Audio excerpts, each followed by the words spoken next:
Pilipinas, magandang umaga sa iyo, Miss Ricky Mas Matay. maganda ka pa rin sa umaga. Mas maganda ka pa rin. Talagang ano tayo, mutual society.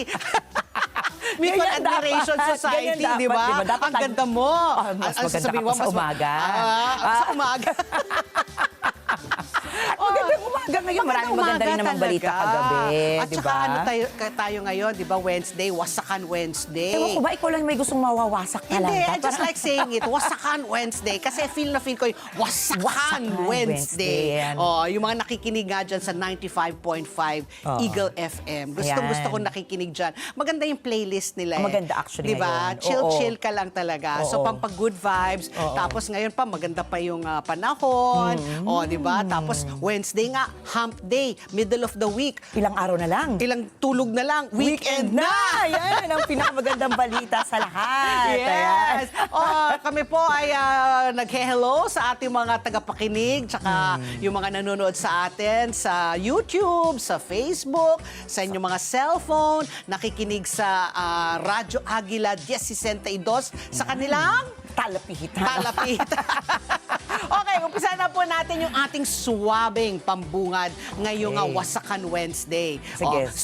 Suwabe ito. Kasi nakakatuwa ito eh. Sabi ni Obet, Miss Pat, sa'yo yung kwento tungkol sa Manila Zoo. Sabi ko, ano yung tungkol sa Manila Zoo? The last time I was in Manila Zoo, siguro 7 years old pa ako noon. 7 years old? Hindi ka na bumalik? Iniisip ko nga eh, kung nag-excursion kami doon, Baka nung nag-field nag-grade trip kayo school. noon sa St. Paul. For Oo sure nga. Hindi, yan. mas naalala ko talaga Oo. nung bata ako kasi may picture ako kasama nung elepante. Si Mali ba? Si Mali, Si Mali, oo. oo. Black and white pa yung picture namin doon eh. Grabe, hindi sepia. Hindi sepia, black and white naman. Hanapin ko nga yung picture na yun. Pero ito, magandang balita kasi 'di ba nung naging mayor si Isko, yung mayor 1.0, 'di ba?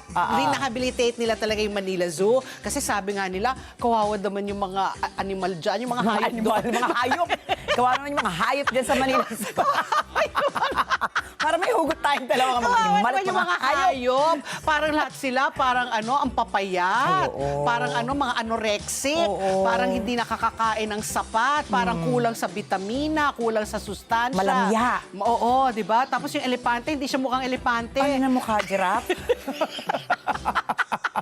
Ayan si oh, Mali. ayan si Mali, oh. Feeling ko lahat tayo ng henerasyon natin, lumaki, nakita yan si Mali. Mali, oo. Nag-iisang elepante ba yan Oo, sa atin? siya lang mag-isa. Di ba? Buti hindi siya namamatay sa loneliness. Kawawa naman, ano? Namatay na nga. Namatay dati, nung panahon na yung yun. kanyang cause of death, hindi loneliness. I think it was old age. Pero nasanay na lang siguro sa kalungkutan. Baka akala niya ganun talaga ang Ganun buhay. talaga. Tsaka di ba, ang laki-laki mo, di dapat sana parang sa yan, di Oo, dapat malawak. malawak, pero Oo. paikot-ikot ka lang. Buti hindi siya nahihilo sa paikot-ikot. Baka nga nahilo. Nahilo na siguro. Kaya yan, Pero hindi ano yung bang mga good news? yung good news niyan, hindi yung mga hayop ang pag-uusapan natin dahil ang ibibida natin ngayon diyan, yung mga masisipag na nag-aalaga. Wow. O di ba? Alam mo ba, merong 58 58 ng mga tupad workers, di ba? Oh. Mula yan sa DSWD. Dole pala na nagtatrabaho diyan sa zoo para mapanatili ang kaayusan sa lugar. So 58 po ang kanilang mga empleyado dyan. Sila po ay mga tinatawag na eco-warriors dahil nga mula sa pagsasaayos ng propagation beds, yung mga plant boxes at lagoon, sila po ang nag-aalaga ng mga halaman, mga isda, nagre-replant mga gulay at pinapanatiling nilang malinis syempre at maayos ang kapaligiran dyan po sa Manila Zoo na hindi napapansin ng mga bisita. Kasi syempre pagpunta nila doon, diretso sila sa mga hayop tinitingnan. Pero minsan nakakaligtaan nila, ang linis pala ng ating kapaligiran. So ito ay dahil nga dun sa ating 58 eco-warriors. Malaking tulong po sa kanila ang tupad program ng DOLE dahil nga nabibigyan sila nito ng hanap buhay habang natututo po nila mga bagong skills at nagkakaroon rin sila ng pagkakataon maging kaisa sa sustainable green projects ng bansa. So maybe one of these days I will drop by. Pag siguro may apo na ako, kasi yung mga anak ko parang hindi na sila interesado pumunta dyan sa Manila Zoo. Hindi nila ba yung mga anak mo dati? I'm sure, hindi ko sila dinila. Ako meron meron akong picture niyan. Kasi rite of passage Field- natin yan eh. Oo nga. Field trip Oo. malamang. But I remember taking them sa Singapore Zoo. But Manila Zoo, kasi baka nung bata pa sila, Oo. yun ang nga, excursion talaga. Kasi ako Lagi naman eh. Laging kasama yan sa field trip ng mga Oo, bata, eh. Oo, Pero ako oo. sinama ko pa rin, binitbit ko pa rin yung mga bata dyan. Sa Manila Tapos Zoo. ang lanta ko, may bangka pa. May Nabangka bangka. pa kami. Wow, may picture ka ba kasama si Mali? Siyempre. Siyempre, Pwede sige. ba mo? Nag-picture ako kasama yung giraffe. Ay, yung giraffe. Kaya lang May hindi picture din ako. Wala pang 0.5 eh. Kaya Oo. putol yung ulo ng giraffe. Hindi, tama. Naalala ko, may picture ako with the elepante and with the giraffe. Diba? Hahanapin ko nga yan, pagsipagin ako. Kasi yung mga, mga photo albums, nasa mga baul-baul. Hindi ko rin alam kung Oo. nasaan yung mga photo album ko eh. Okay. Ito naman, yan. Oh. since sustainability ang ating tema ngayong Suwabing Wednesday. Yes, Balitang suwabe, sustainable din to. Dahil alam Oo. nyo ba, na may tsokolate na All Maranao, All Lanao Maranao. del Sur.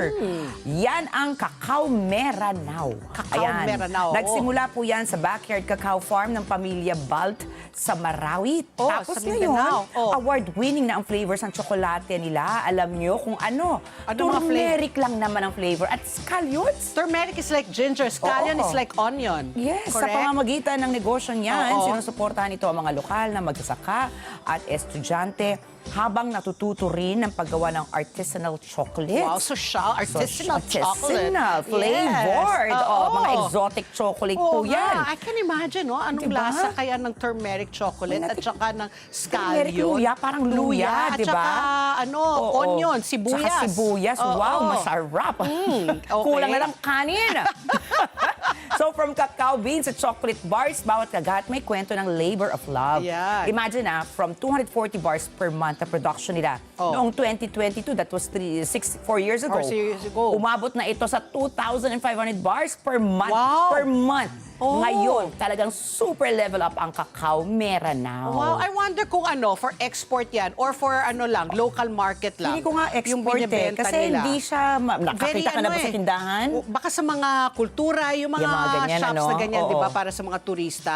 Kasi very sophisticated. Yung panlasa, Di ba tayo kakaiba, pang-surge chocolate tayo. Gusto ko yung dilaw na Nips. search. Ikaw gusto mo yung bilog moonbeats ba yung sa'yo? Moonbeams o nips.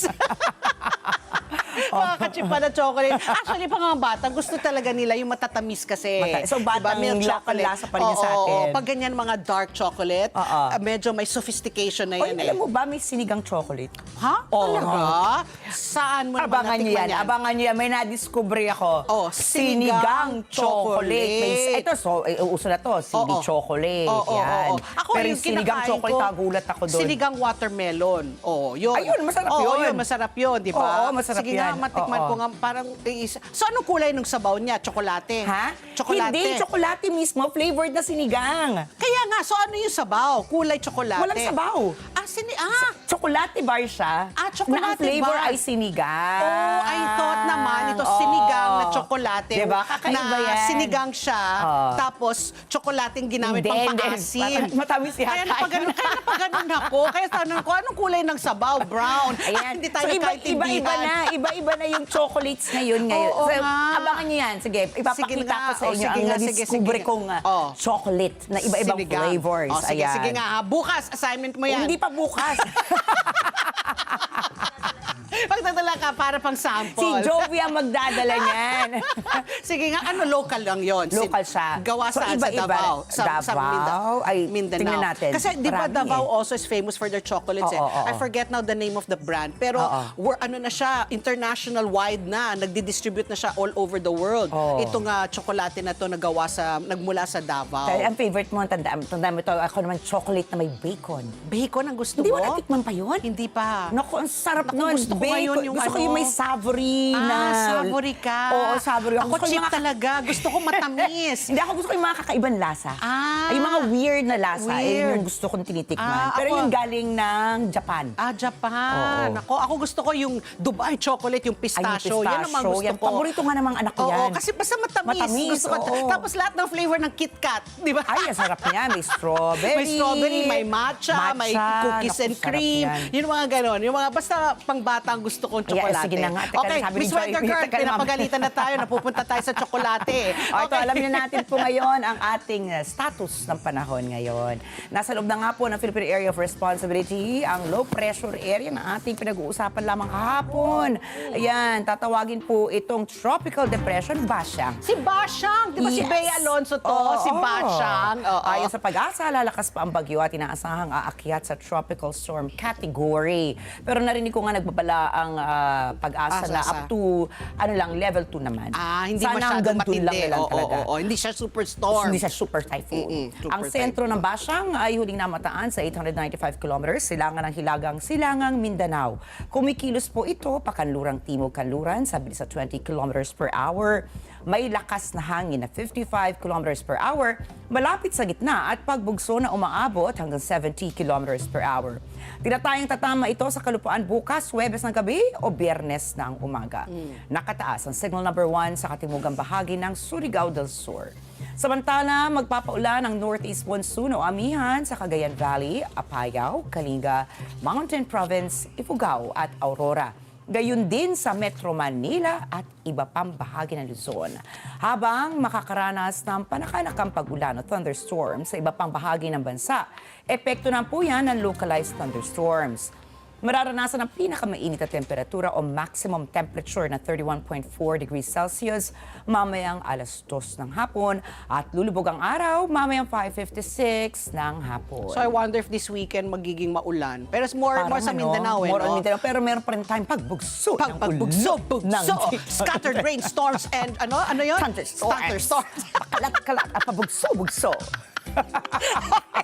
Ito na po ang ating super panalo news ngayong Wasakan Wednesday. Ayan, mga babae mga kababaihan, makinig po kayo. Kung akala ninyo po pang filter lang ang selfies, ang artificial intelligence o AI, ginagamit din yan sa research, sa medical research. Ayan, game changer na rin po ito sa larangan po kasi ng medisina. Ayan, hindi lang po mga mata ng doktor ang tumitingin sa breast scans o sa mammogram. Siyempre tayo mga kababaihan, pag tungtong natin ng 40, dapat talaga halos every year nagpapa-breast exam tayo, nagpapa-mammogram. Kasi susceptible tayo, di ba, sa breast cancer. So yung mammogram, ang paraan para nalalaman ng doktor kung ikaw ay may bukol, di ba? Tapos kung benign ba yan o malignant, na baka maging breast cancer. So ang AI nakakatulong na ngayon sa pag-diagnose ng breast cancer. Ito po ay ayon sa isang world first study sa Sweden na inilathala sa The Lancet.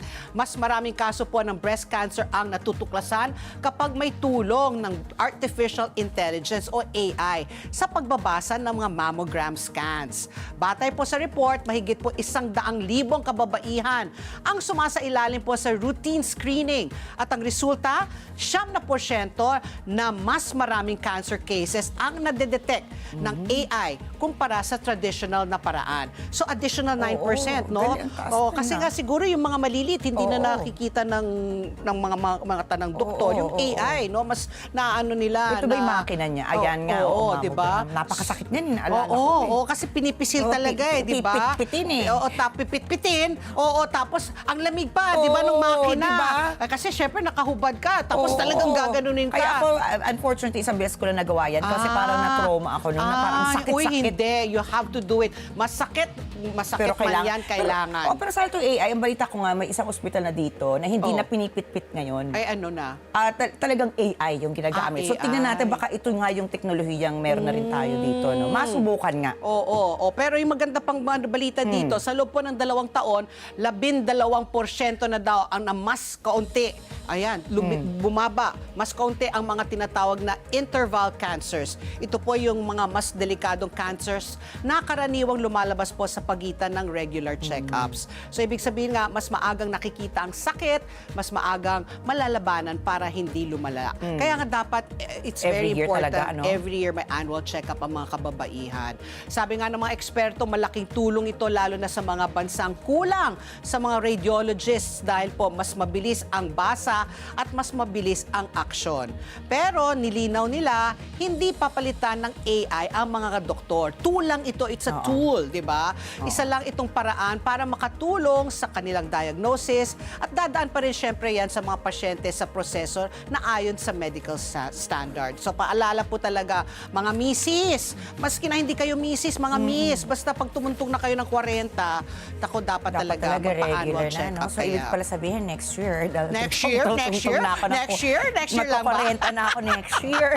Ako 20 years ago na ako nagpapa-check up. Better late than never. Sige, Yes. dapat po yung mga medyo natakot dati or ngayon takot magpamammogram dahil may mga bagong tools na rin, ano? Hindi, maski na masakit yan, kailangan mong tiisin na lang. Kasi, hindi naman siya yung sakit na forever. Mas masakit yan pag ikaw ay merong cancer. Ayun lang. Nako, tapos ayun na, mas magra-radiation, magkikimotherapy. Nako, Nako, yun ang mas masaklap. kaya diba? ngayon pa lang po, ayan, paalala namin po ni Pat P dito na talaga namang Tsaka kasi breast cancer natin ang ating kalusugan. if it's diagnosed early enough, pwede madaling, pa madaling remission, ano? mag-remission, madaling gumaling kaagad. Gumaling, oo. Okay. Ito naman, super panalo news ko para po sa inyo. Ayon po sa Food and Agriculture Organization o FAO, naibalik ng Pilipinas ang pwesto nito bilang second largest banana exporter sa buong mundo noong nakaraang taon. Saging! Yan!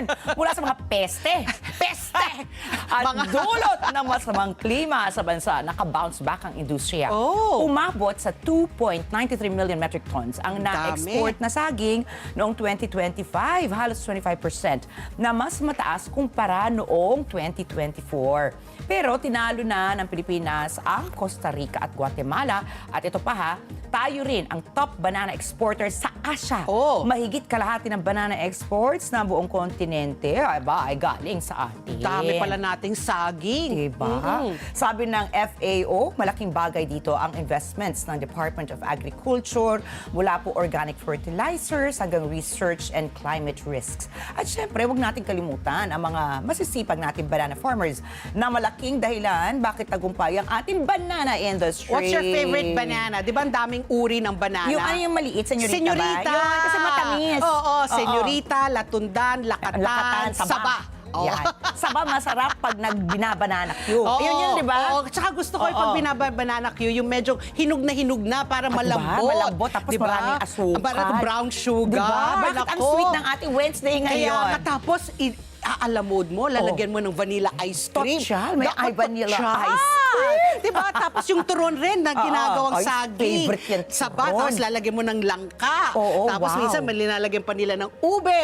Tapos ipiprito mo na may Diba? brown sugar. Wow. Nako, ayan na naman tayo. Alam ko na ang dessert ko mamaya, Patty. Banana Q joke. Banana Q or turon, alam Ayan, mo. merienda ko yan. O banana split. Banana split. Diba? Oo, pero Iba-ibang flavor. lakatan naman ang linalagay Lakatan. doon. Parang diba? lakatan kasi minsan hindi masyado matamis no? Hindi ba masyado matamis? Pero alam ba, ang yan talaga na-experience ko, halimbawa, kung halimbawa busy ka sa labas, saging talaga, kahit saan mo bilhin, kahit bumili ka lang dyan sa nagbebenta sa kariton, hindi mo kailangan hugasan.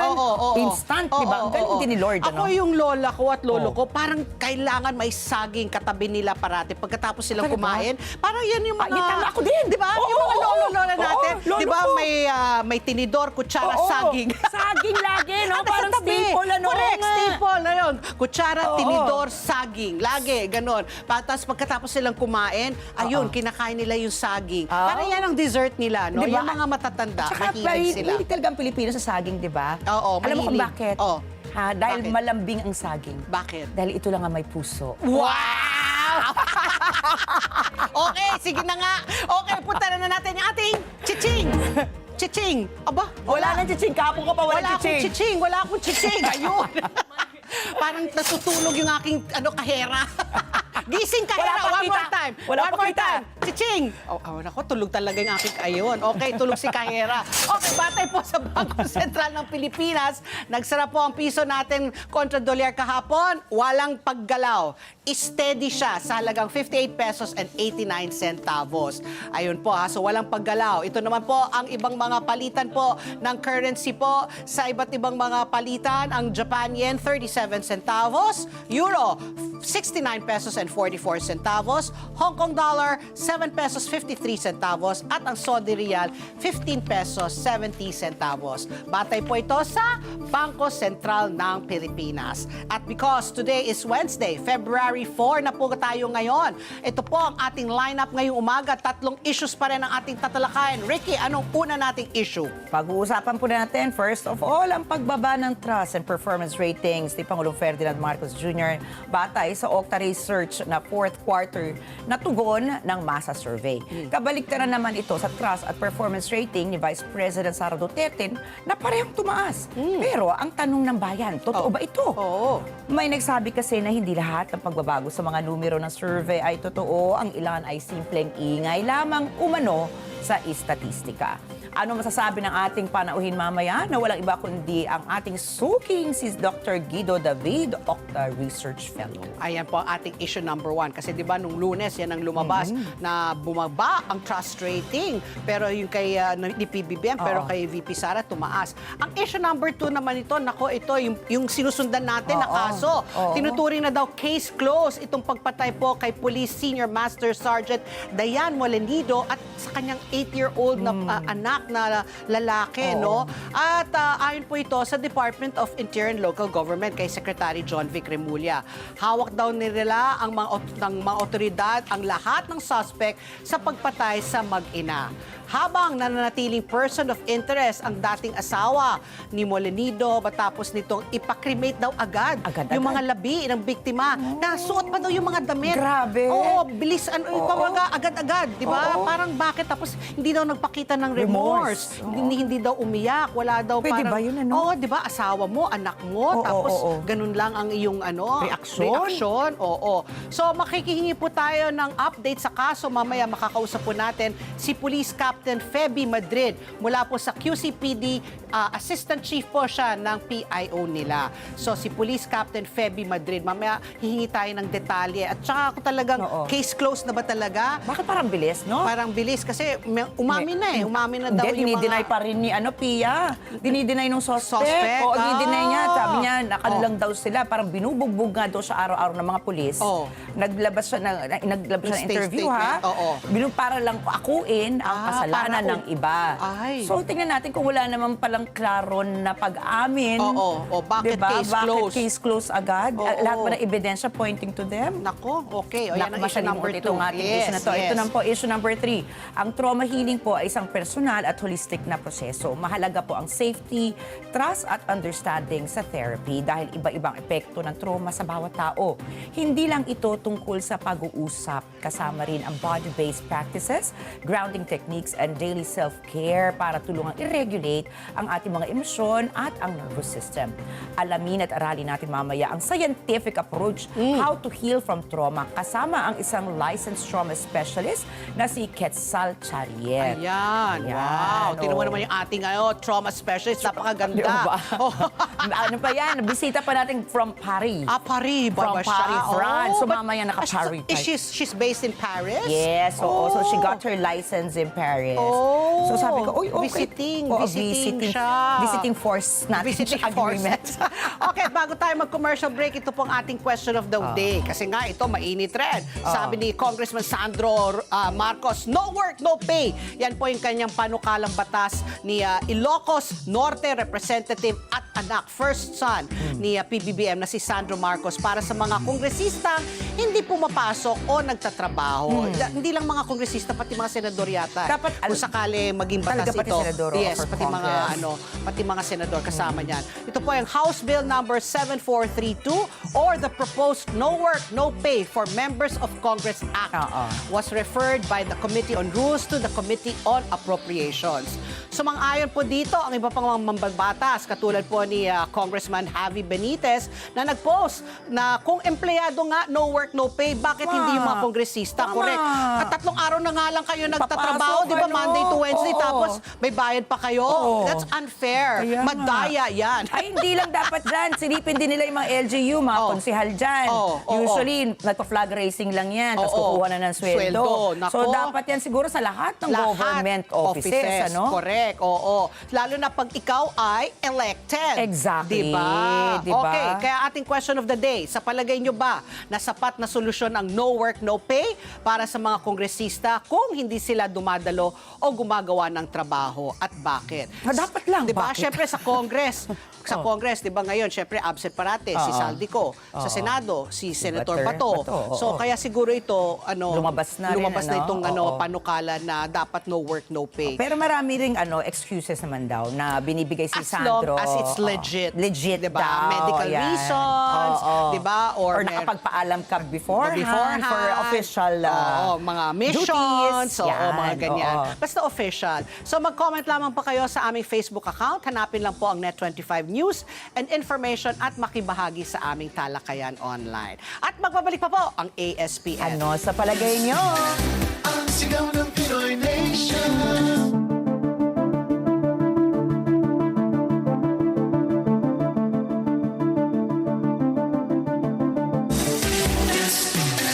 Ang sigaw ng Pinoy Nation. This sport.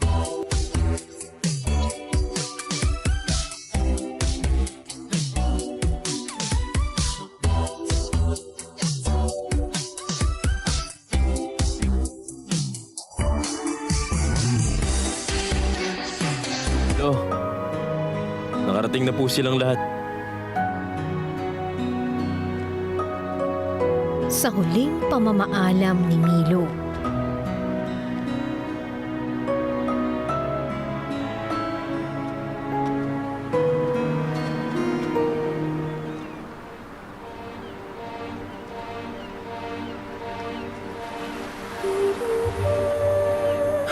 Milo, nandito ka na. Masaway ka talaga. Happy ending. Ang huling linggo. Panoorin mamaya 8 p.m. dito lang sa Net25. Together, sa Net25. Sa Net25.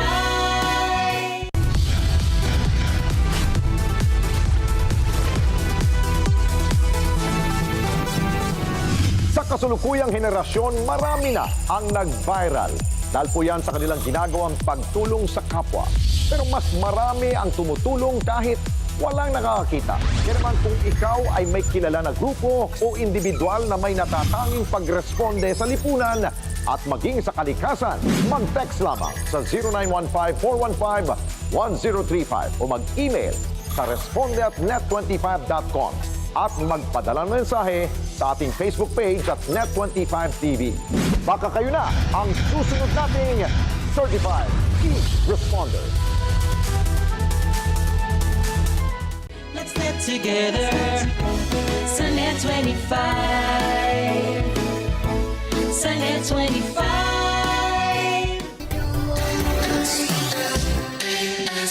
Alas 8:32 na po ng umaga, silipin na natin po ang mga maiinit, nagbabagang mga balita ngayong Wasakan Wednesday, February 4. ASPN pa rin, ating sinundang pangunahing news. Ang una nating headline, Congressman Abante, kumbinsidong hindi lulusot ang unang impeachment complaint laban kay PBBM. Tulfo, ginisa si Frasco ukol sa self-promotion. Secretary Frasco iginiit na wala siyang planong tumakbo para sa anumang national position. Ilang mambabatas nagkagirian sa issue ng bangayan ng China at Pilipinas dahil po sa West Philippine Sea. House Majority Leader Sandro Marcos naghahain ng panukalang no work, no pay sa Kongreso. At para sa ating world news, isang Filipino fighter na sa Russia, bihag po ng tropang Ukraine.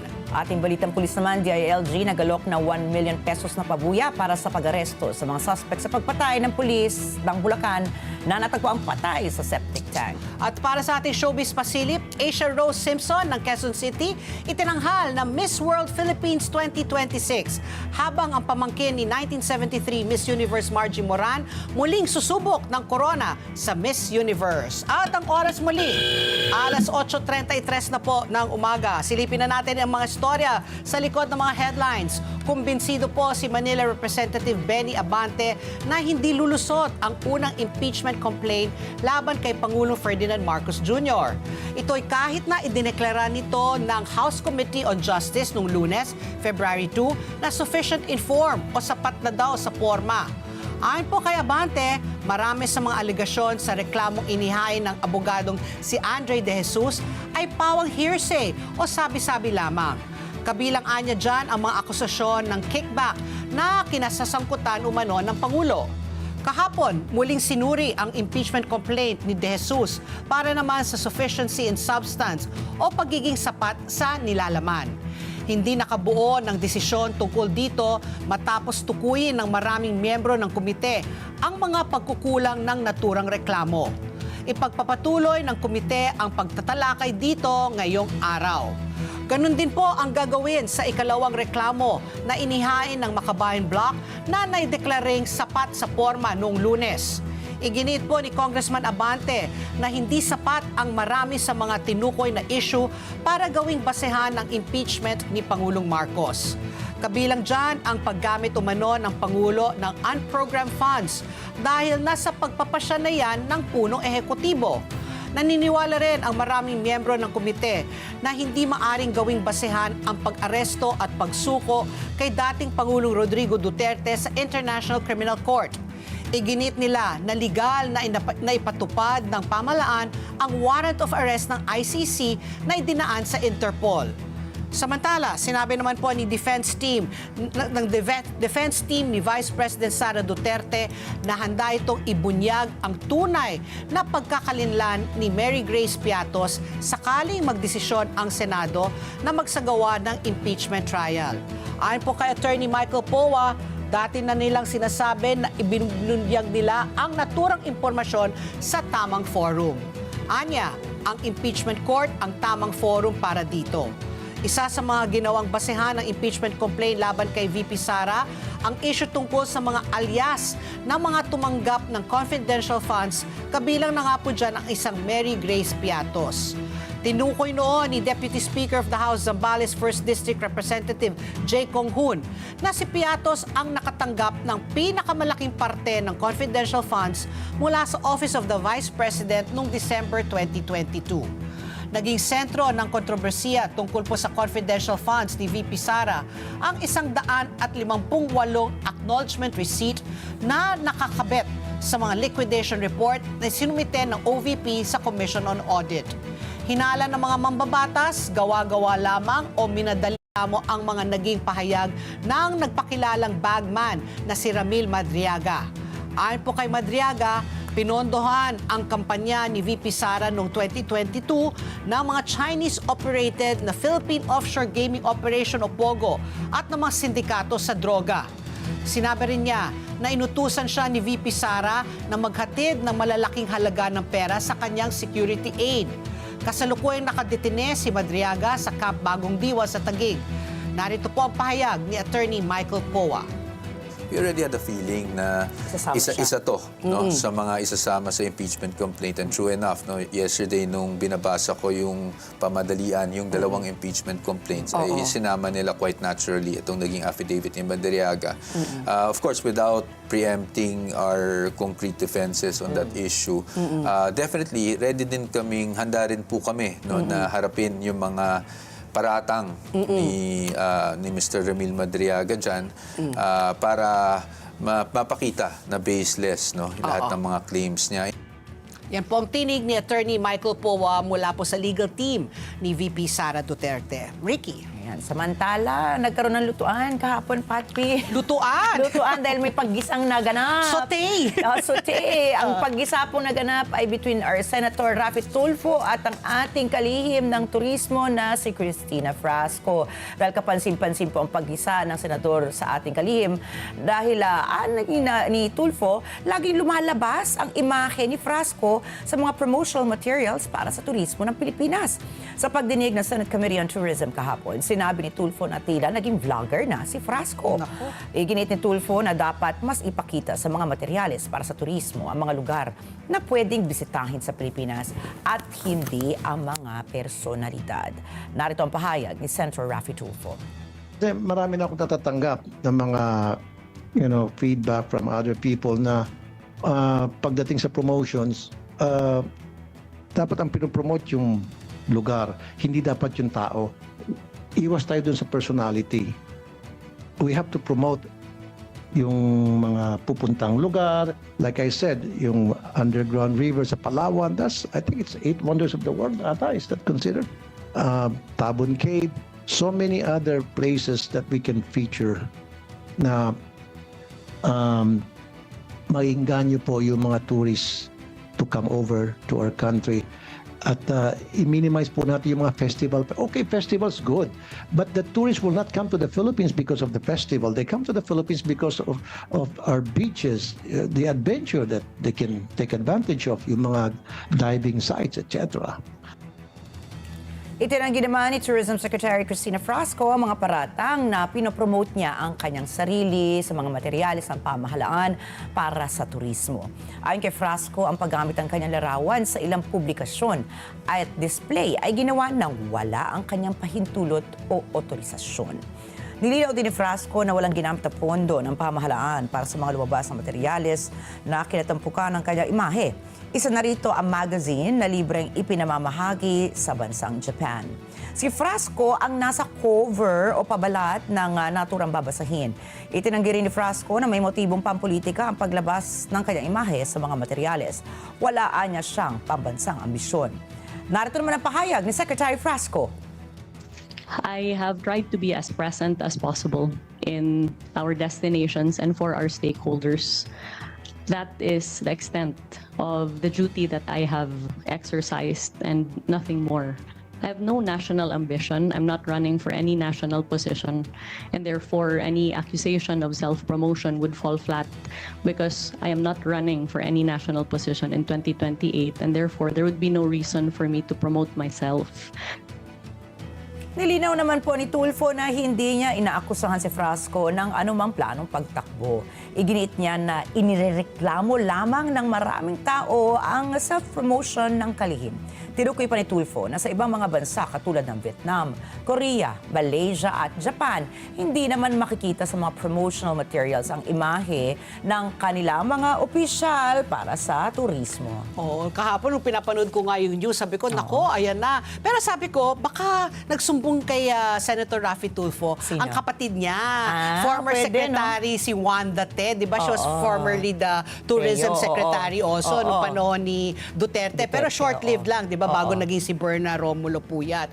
Pero sabi ko nga, yung ganyong exchange, ang dating lang sa akin, parang naging very defensive si Secretary Frasco. Kaya nga sabi ni Senator Tulfo, I never said that you are going to run for public office. Don't put words into my mouth. It's your image, di ba, na nakikita ko parati. Maanghang sabi niya. yung paggisa eh. Pero alam ba, matagal na usap-usapan din kasi yan eh, di ba, Patpi? Marami na nga rin nagreklamo din. Yes. Marami na rin nakakapansin na bakit nga naman hindi yung mga tourist sites, natin yung nakikita. Yes. Pero ang medyo na-off lang ako, hindi ko alam kung anong basa nyo dito, nung hinamon niya parang si Senator Tulfo na if it's in the pleasure of the Senator, I will stop going. I'll stop going to our tourist attractions. Hindi naman pwede yan. Kalihim ka nga eh. Kalihim ka nga. Pero di ba isa siya sa mga nababalitaan na baka palitan? Di ba? Oo, si Secretary, aside from Secretary Frasco, di ba, si Secretary Ted Erbosa, si Secretary Lotilla, 'di ba sabi nila na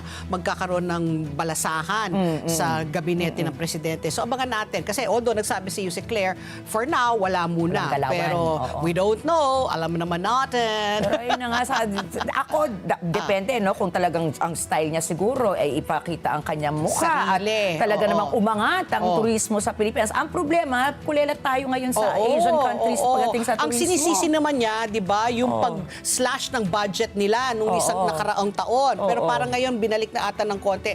But anyways, abangan natin. So, sabi pang balita, nagkagirian sina Senator Francis Pangilinan at Rodante Marcoleta tungkol sa mga naging palitan ng salita sa pagitan po ng mga opisyal ng Chinese Embassy sa Maynila at ng pamahalaan ng Pilipinas. Nangyari ito sa pagpapatuloy ng interpellation sa panukalang Senate Resolution 256 tungkol sa girian ng Chinese Embassy at ilang opisyal ng bansa. Kwinestyon ni Senator Marcoleta kung bakit kailangan pang insultuhin ng mga opisyal ng Pilipinas si Chinese President Xi Jinping tungkol sa issue ng West Philippine Sea. Partikular na tinukoy ni Senator Marcoleta si Philippine Coast Guard spokesperson Commodore J. Tariela.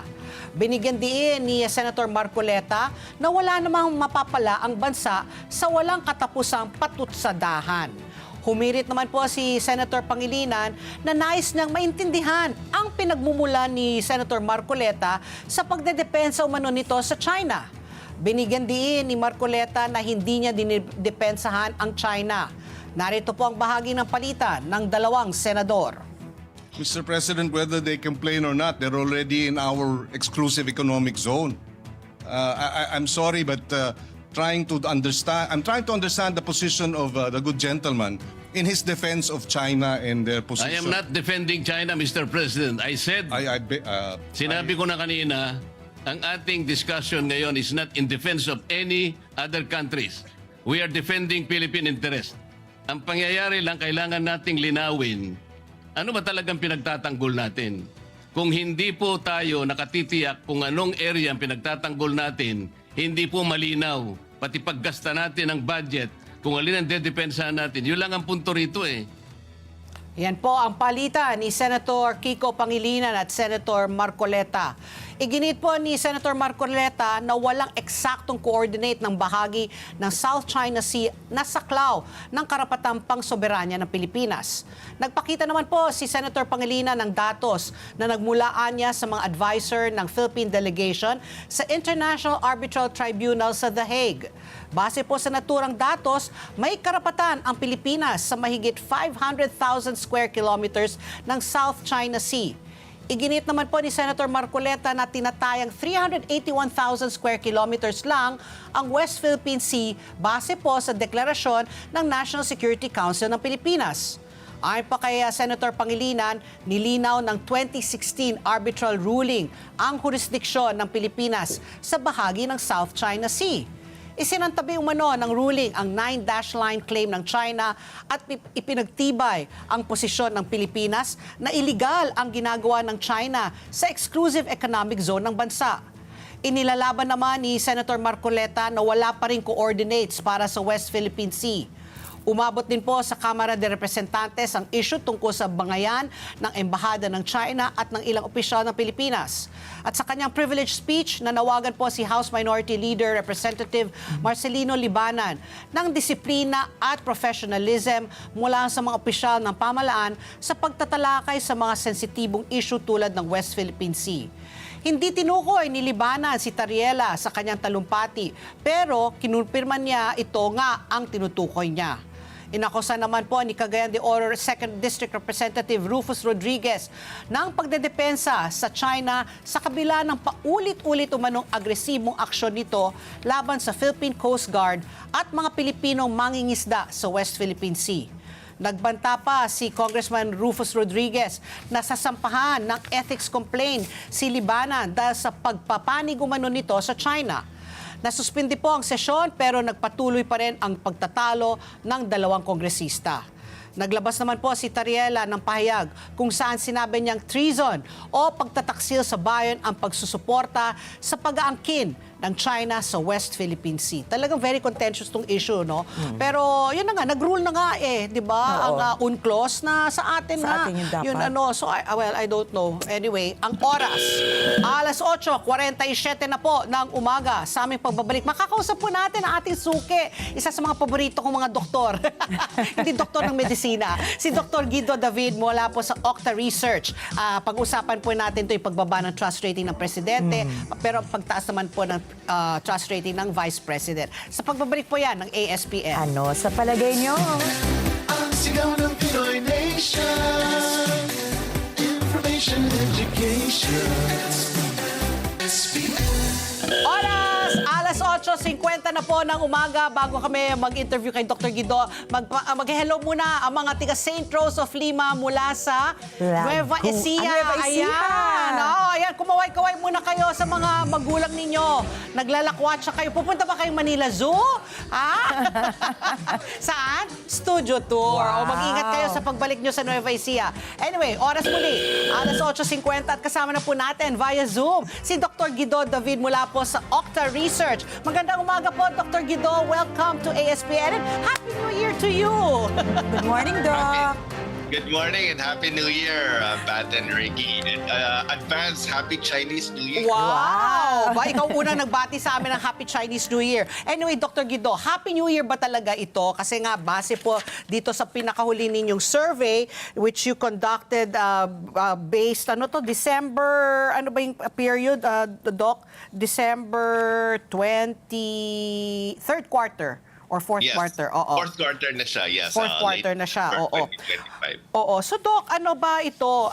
Medyo, mababa yung trust and approval rating ng ating Pangulo. From 57%, bumaba sa 48%. So, 9 points po ang ibinaba. Statistically significant ang sinabi po nyo dito. So, the decline is large enough to be considered real. So, let's take first the one of the president kasi nga, yun sa kanya talaga, consistent na bumababa. So, ito ba ay normal na habang patagal ng patagal, malapit na po mag-eleksyon sa 2028, ay bumababa ang trust and approval rating ng isang Pangulo, nakaupong Pangulo? Well, that's a good question, Pat. Normal na nagkakaroon ng declines yung trust and performance, lalo na sa ating presidential system wherein walang re-election. So, kumaga, yung incumbent, they don't normally strive to be popular. Masses. Kasi ano naman wala namang re-election di ba? So ano yung, I mean, of course, it could be significant for their successor or their anointed successor. Of course, if we compare this to other past presidents, mas mataas yung trust and performance ng past presidents. Around the same time, around just after the midpoint. I think si former President Duterte was still enjoying mga 80% trust and performance around the same time. Of course, malakas yung kanyang political capital at that time. I think even former President Noynoy Aquino was at around mga 80s din around the same time, and then nag-decline. Both of them had a decline around their fifth to sixth year. So hindi naman unexpected to have a decline. But we admit na this is not these are not sparkling numbers kumaga. I mean, 'di ba medyo at 48%. It's not something to worry about. If you're the president, hindi pa panic mode dito? Possibly. I don't know how the communications group will be handling but hindi naman sa panic, but I think for the president, from what I heard, nakafocus lang siya sa trabaho.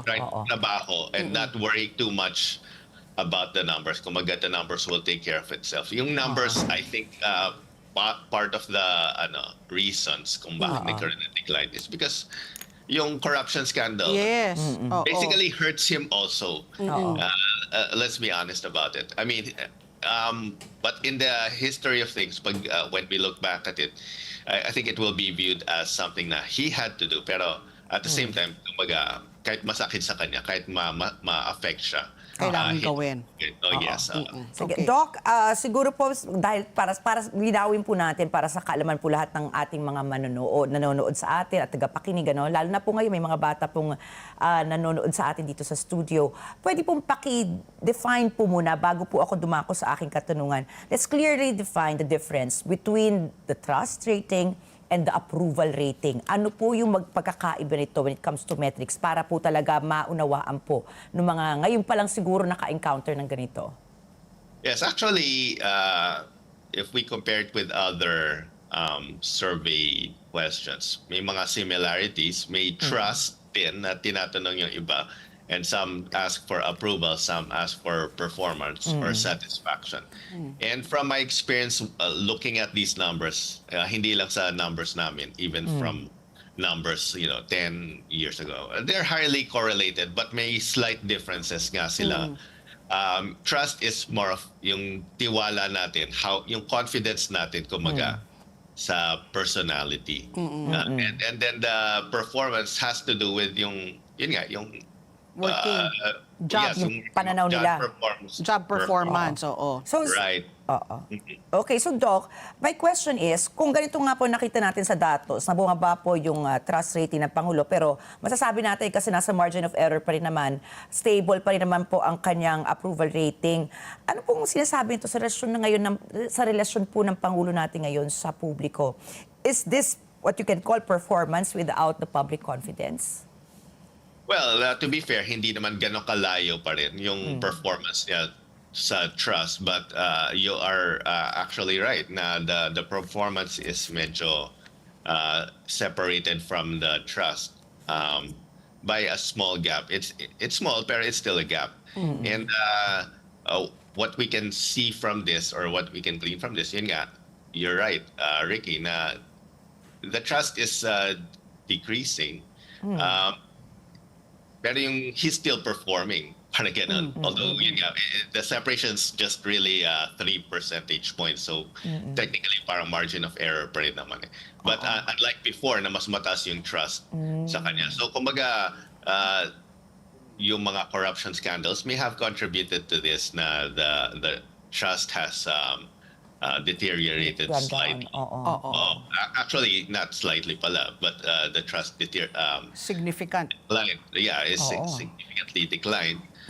But and this is probably due to a lot of things. Kasi the ongoing corruption scandal, even if it does not affect him, directly, it affects people around him.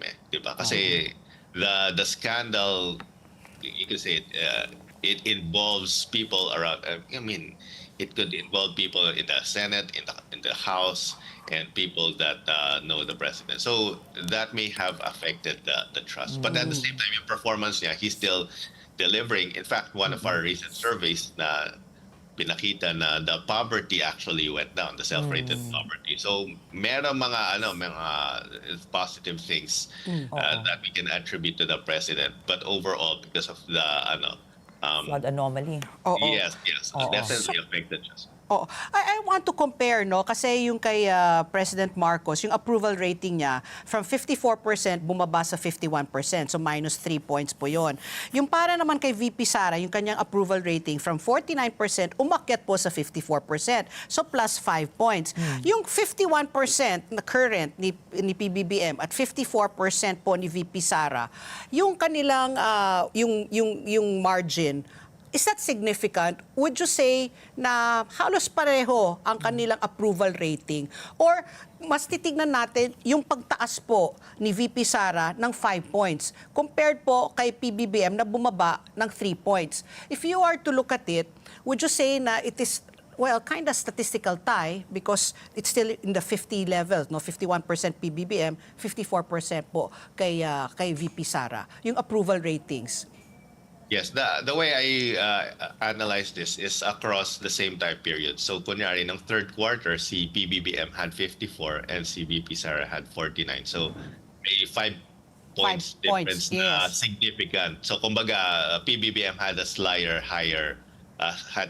higher performance or approval third quarter. Oo. But nitong fourth quarter, I would consider it a statistical tie. Yung 54 and 51 nila. 51%. So, kumbaga, from my perspective, the people may view it differently, but Yeah. from my perspective as a data scientist and as, as someone dealing with statistics, Oo. they're practically the same siya. Oo, Of course, technically speaking, when we ask mga political advisor, commentators, yung performance nila should not be comparable din naman. Parang apples to oranges. So it's like pag sinurvey natin yung performance ko as a professor ganyari versus performance ng president or ng vice president, they're not the same. Kasi mag-iba yung tasks natin, iba yung duties natin. Although yung trust siguro mas comparable, but the performance, you can say, we have to frame it within their own duties. Kumaga, ano yung duties ng president, nagagawa pa din. Ano yung duties ng vice president, nagagawa pa din. Oo. Kasi may follow-up lang ako, Ricky. Yung itong approval ba, may bearing dyan yung political, yung branding mo, yung popularity mo, yung political, what was the word that you used a while ago, yung clout nila. Yung capital. Oo. Meron bang ito? Does it play a role here? Definitely, I think it still plays a role. Pero yung movements niya, like if it goes down or if it goes up, I think it bears down on, yun nga, similar to the trust, a little bit. Like if they're still viewed as someone, doing their, what they have to do, or what their tasks entail, then I think nag-affect dun sa kanilang approval. But I think meron din yan component na may personality based. Yeah. Like if they're still enjoying the love or the respect of the Filipinos. Wow, di ba? No? Ito naman po, Doc, what can you really say? How can we really say that, when we see a research, pag nakakita po tayo ng survey, ano po ba yung tawag nating statistical noise lang? Kasi, kumbaga, ito naman, parang ito as I'm reading the data, ito pong kay VP Sara, sa trust rating niya, it's just plus 2 points. Sabi niyo nga, not significant enough. No real increase, this is noise. Diba? Ang approval rating niya, plus 5 points. Still not that significant. How can these numbers be used, for example, para po magkaroon ng political narrative na gagamitin ng kanya-kanyang kampo? Ano po yung danger? Siguro paano po natin bigyan ng babala yung ating mga tagapanood, yung publiko, kung ano yung talaga makikita nila, uy, may trending to. Ay, wait, statistical noise lang to. Parang baka magamit lang para pang politika. Yeah, of course, whatever we do, Ricky, unfortunately, gagamitin talaga nila. And this is normal for us na makita na some of the data will be weaponized by different camps. So tayo, as a data scientist, and kayo as fair and balanced media personalities, we just, and kaya siguro ini-interview nyo ako straight from the source. We just look at the data as is. And yung sinasabi nating statistical noise, noise is somewhat of could be misconstrued. You could say that it's just statistical variability na, but as we mentioned kanina ni Pat, it's about the same. Yun naman yung yung pinaka bottom line din eh. Kumbaga, yung statistical noise just alludes to the fact na parang hindi siya masyadong tumaas. It's almost the same. If you ask me, parang from a statistician's point of view, they're about the same lang naman. So it's not significantly higher or lower. Now, yung kay PBBM, yes, it did decline. Yeah. But the decline is not it's not large naman. Yeah. So it's not the same, but it's still in the decline. What is the lowest ba? Kasi pag 50, nasa level ng 50, is that acceptable pa? Sa atin, passing rate is 75%. Pero 50, parang ano yung masasabi na natin talagang pinakamababang rate na pagdating sa trust, approval, tsaka performance? Well, in this case naman, even though nasa 50s na lang yung trust and performance of both the president and the vice president, the trust is still higher than the distrust. So pag titingnan natin yung risk, marami ring undecided, maybe about 20 to 30% said they were undecided. So, or either ayaw nilang sabihin sa interview na hindi sila tiwala or that they don't approve. But at least they were undecided. They did not. Undecided. I think naman, these are still Acceptable numbers. acceptable pa rin naman sila for both of them. Okay, sige po, Dr. Guido. So, the next one will be first quarter for 2026. So, mga April, lalabas na naman po kayo ng trust performance and approval ratings ni PBBM at saka ni VP Sara.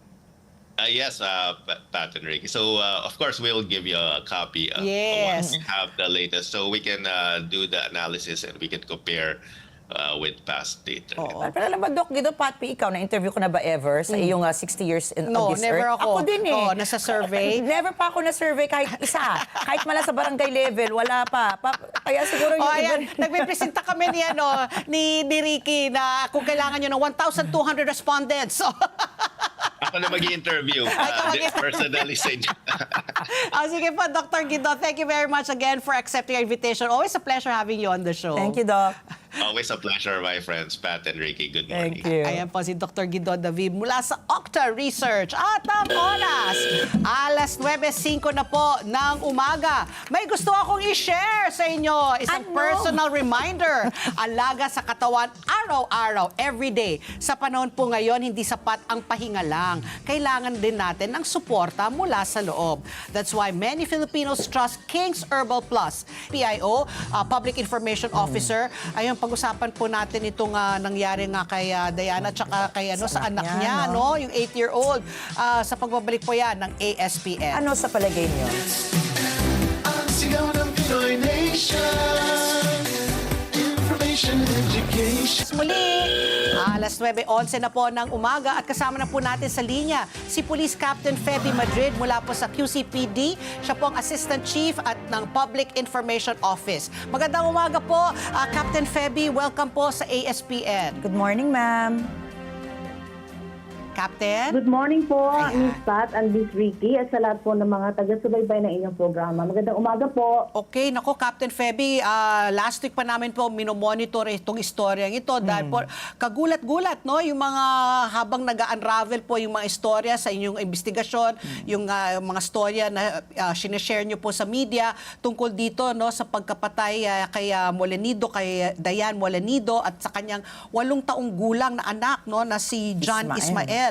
Kayo na po magkwento base po sa nakuha ninyong investigasyon sa mga salaysay po ng mga suspect na nasa inyong kustudiya. Ano ba talaga po ang nangyari at anong inyong konklusyon kung pwede nyo pong i-share? Yes po, no, base just an overview nga, ito nga pong si PSMS Dayan na naka-assign sa regional headquarters ay nireport ng kanyang asawa na nawawala dahil meron nga itong katransaksyon dito sa Quezon City na umano ito yung kanyang agent. So, nito po, kagad din po na nung nireport ito at ditong January 24 na natagpuan na nga lamang po itong kanyang bangkay, yung kanyang katawan dito sa bypass ng Pulilan, Bulacan at yung sumunod na araw, nung 29, ito naman po yung kanyang anak. So, kagad po nga na nagsagawa ng investigasyon at bilang po kasama, nagbumuo kagad po ang ating Special Investigation Group, ang SPD tungkol po dito. At kasama po ang QCPD dito dahil napag-alaman nga po na dito po huling pumunta ito pong biktima. At sa pagsagawa po ng masuting investigasyon at yun po ay kaagad na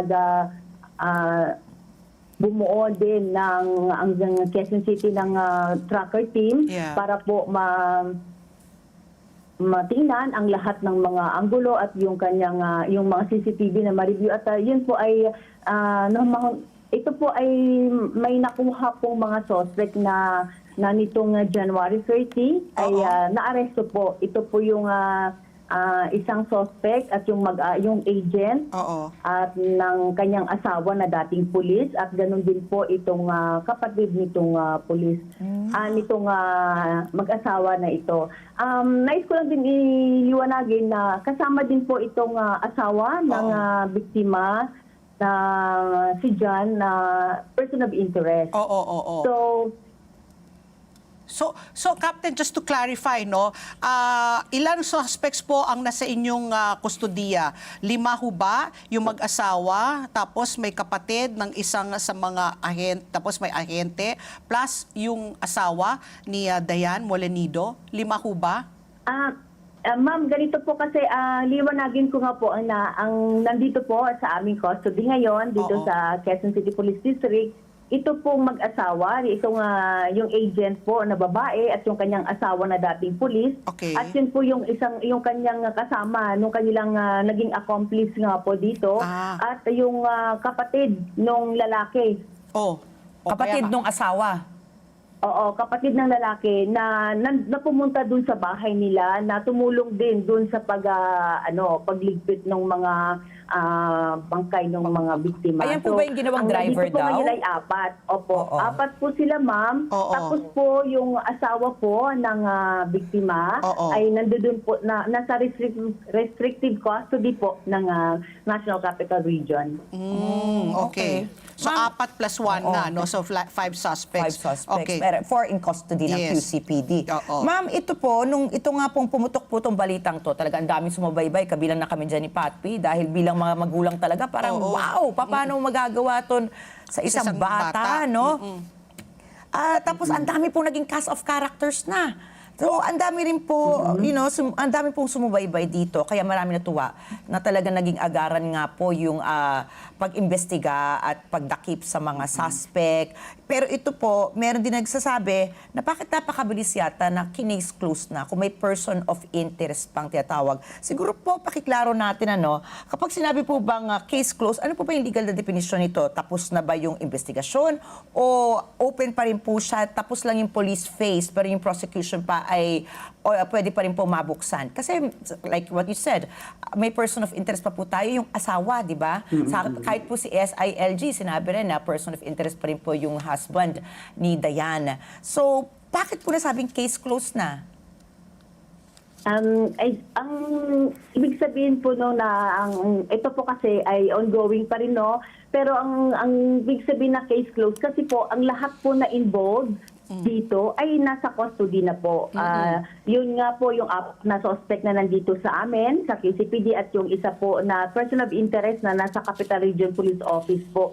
So yun po ang ibig sabihin doon. Pero ongoing pa rin po yung ating case build-up para po talagang pulido ang maisampang kaso dito sa mga suspect na ito dahil ito pong krimen na ito ay karumal-dumal po. Correct, oo. So, Captain Feby, pakikwento po sa amin, eksakto, ano pong nangyari? Base po sa ano ninyo. Kasi ang dami nga ng mga cast of characters, dumagdag ng dumagdag. Ang kwento, correct me if I'm wrong, you can interject at any time. Ito pong si Diane po, ay gusto lang niyang ibenta yung kanyang sasakyan na Innova. No? Dahil gusto daw niyang bumili ng Montero. So, Yes, tama po, ma'am. sige po. So, ang kanyang ahente, ang pangalan po ng ahente niya, si Pia. Na kanyang inaanak. Yes po, opo. Tama po yun, no? Okay. Yun nga po, yung sinabi nyo ay tama po yun dahil ito nga pong si Diane, yung biktima, ay gustong bumili nga ng panibago yung SUV. So, nakontak niya po itong si Pia, itong suspect, no, na agent, alias Pia. At yun nga ay, actually, nung December pa lang, nagkaroon na sila ng bayaran.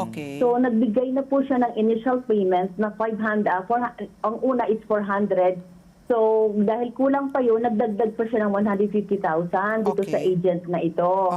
And yung gusto niya nang kukunin niyang sasakyan, kailangan ng bayaran. So, she needs to pay the full payment. So, ang ginawa, kaya nga po siya pumunta dito nung January 16 din sa bahay nitong mga suspect para po ibenta na rin yung kanyang sasakyan at yung ang proceeds nun, ayun ang ibabayad niya as full payment doon sa kukunin niyang SUV. So January 16, pumunta si Miss Dayan sa bahay ni Pia. So nabayaran na yung 550, tapos yung Innova yata, ang presyo yata noon was supposed to be 400,000 kasi 1 milyon yata yung gusto niyang Montero na SUV. Opo, 450 ma'am. 450. Okay. O yung Innova. Oo. Tapos, so nung nandun na sila sa bahay ni Miss Pia, ano nangyari at bakit umabot po sa pagkapatay kay Miss Dayan at pati sa anak? Ano po ang na-discover niyo po doon? Yes, allegedly, according dito sa isang witness na rin, yung kasama doon, yung accomplice na signify ng extrajudicial affidavit na assisted by his lawyer. Sinabi po niya na nandun po siya sa labas ng bahay, nasa loob ng gate rather. And then dumating po itong suspect at yung victim at pumasok sila sa loob. So after few hours nga po, yun po yung nangyari nung pinapasok na siya sa loob, habang dun siya sa labas, sa may pinto sa labas, may narinig siyang putok, allegedly. And then nung pumasok siya, ay nakita niya na lamang na ito nga pong biktima ay nakaupo dun sa sofa at may tama ng baril sa ulo. Tapos lumabas sa pigi daw. Isang bala po ang pumasok lang. At nahanap na ba yung baril? Sa ngayon po ma'am, hindi pa po na recover yung baril. At yun po din ang patuloy na hinahanap at yung nagsasagawa pa rin po tayo ng in-depth investigation para po dun sa mga karagdaga pang mga dokumento. Yun po ang patuloy po na pagsasagawa ng case build up para po mas lalo pang mapagtibay po yung isasampa nga pong kaso dito sa mga suspect. Opo. Kap, ito po sinabi rin po sa press con kahapon, talagang sure na supposedly na itong mag-asawa nga po ang pumatay dito sa mag-ina. Tama po ba?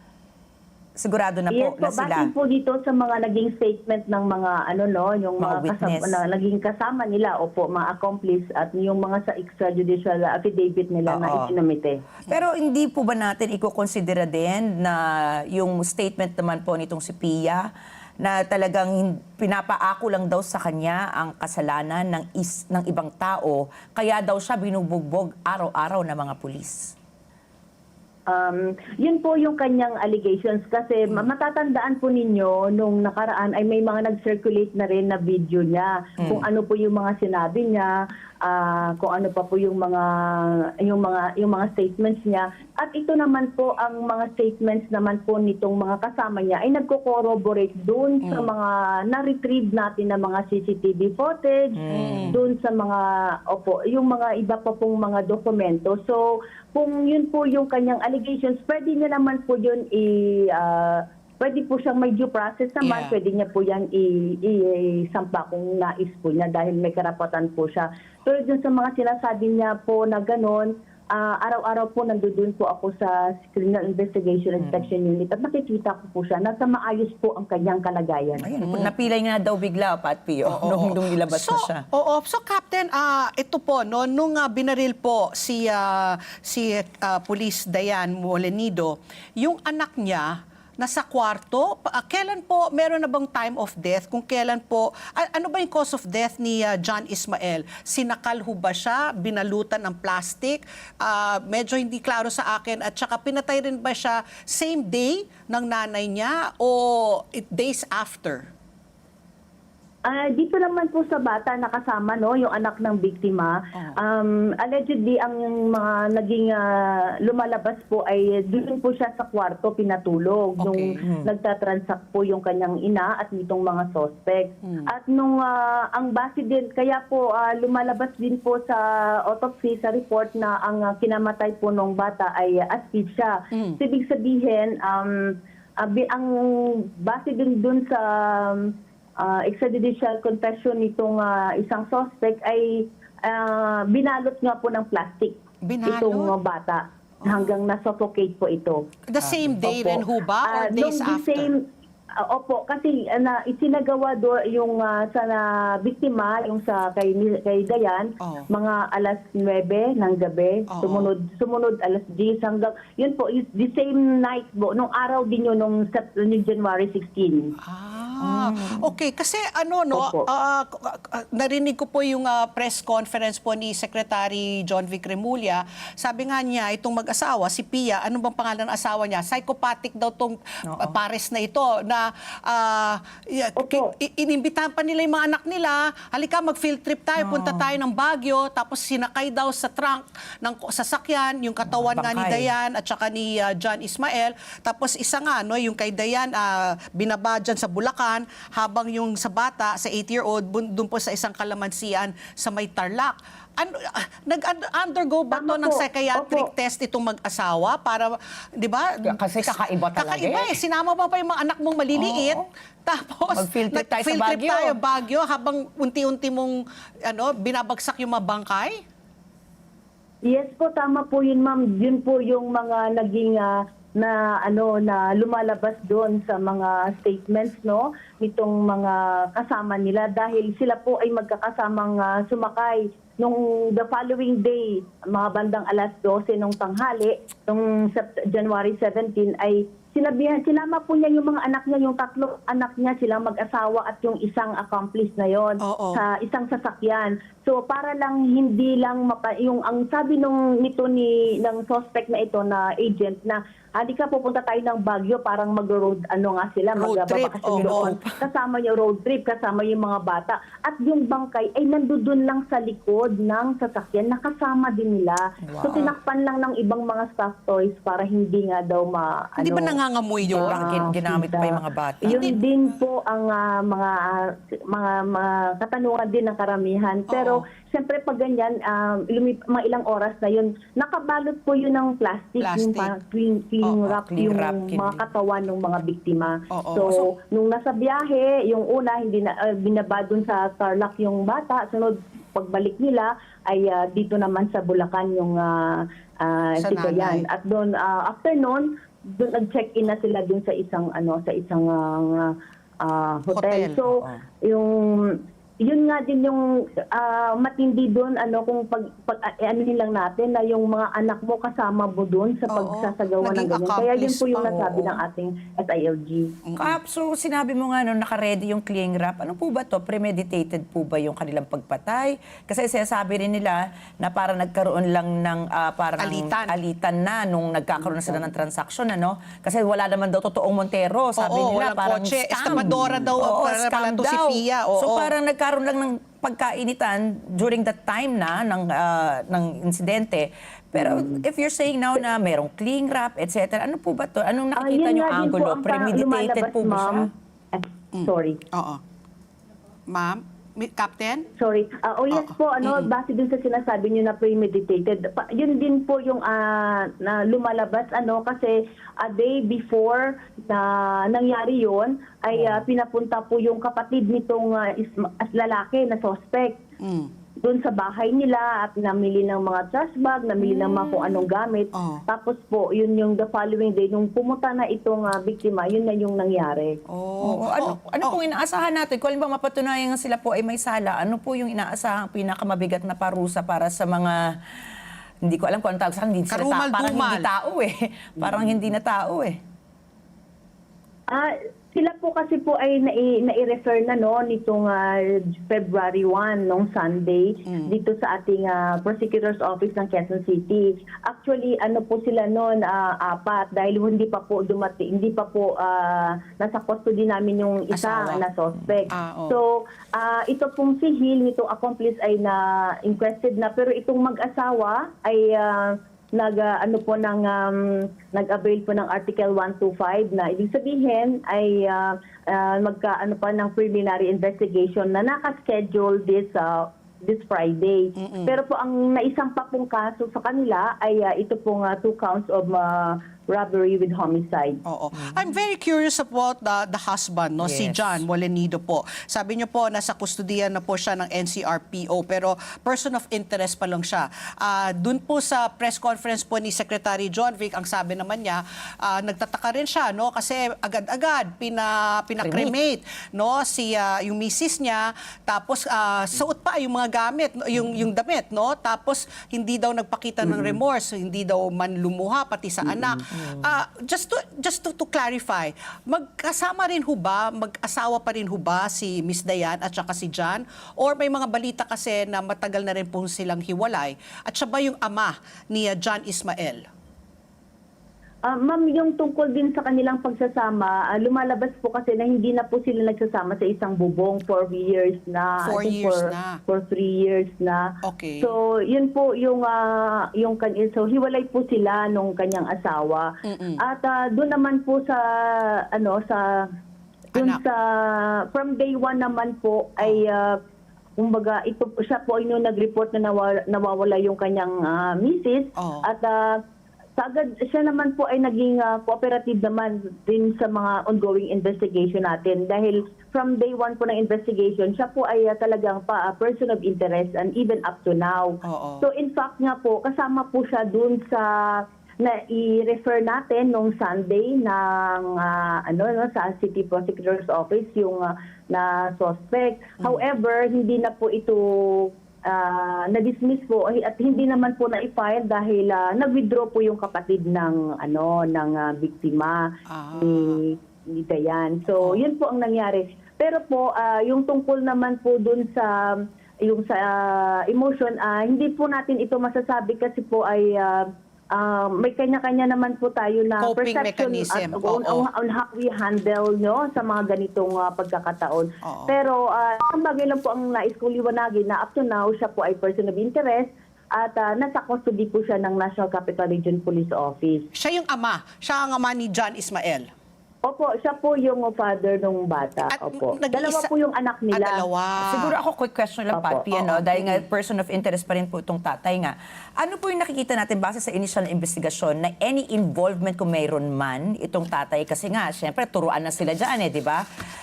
Since person of interest po siya, may nakikita po ba kayong involvement nga niya dito po sa karumal-dumal na krimen na ito?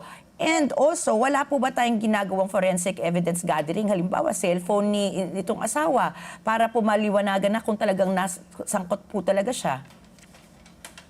Yes po ma'am, actually meron na rin po tayo yung yun nga po yung person of interest kasi siya po kasi yung asawa. So automatic po kasi yan dahil kung more than anyone else siya po yung makapag shed light dun sa makapagbigay ng mga impormasyon.